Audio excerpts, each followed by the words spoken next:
Day 14 of explaining a player role for 15 days. আজকে will talk about wing backs. Modern ফুটবলে যেসব team back ফাইভে খেলে তাদের জন্য one of the most important role হচ্ছে উইং ব্যাকস।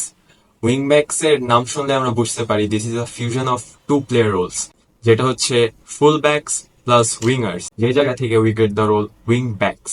অর্থাৎ তারা ব্যাকে অ্যাজ এ ডিফেন্ডার থাকবে, বাট টিমের উইঙ্গারের যে কাজ সেটাও তারা করবে। কারণ সাধারণত ব্যাক ফাইভে খেলা টিমগুলায় তিনটা ডিফেন্ডার অলরেডি থাকে, ফুল ব্যাকস গুলা থাকে, তারা often high of the pitch position hold করে এন্ড অ্যাটাকে নাম্বারস প্রোভাইড করে। কারণ যেসব টিমে উইং ব্যাকস থাকে তাদের অবভিয়াসলি কোনো উইঙ্গার থাকে না, যেই জন্য উইঙ্গার না থাকায় তাদের পিছে উইথ কম থাকে।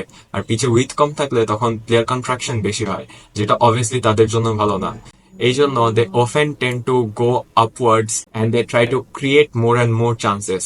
Currently যদি one of the best wingback এর কথা বলি, we obviously have to talk about Jermaine Frimpong and DiMarco from Inter Milan. এই দুইজনই তাদের টিমের জন্য অনেক চান্স ক্রিয়েট করে এবং তাদের অ্যাটাকে যেই উইথটা দরকার সেটা তারা প্রোভাইড করে, যার জন্য their team scores a lot of goals.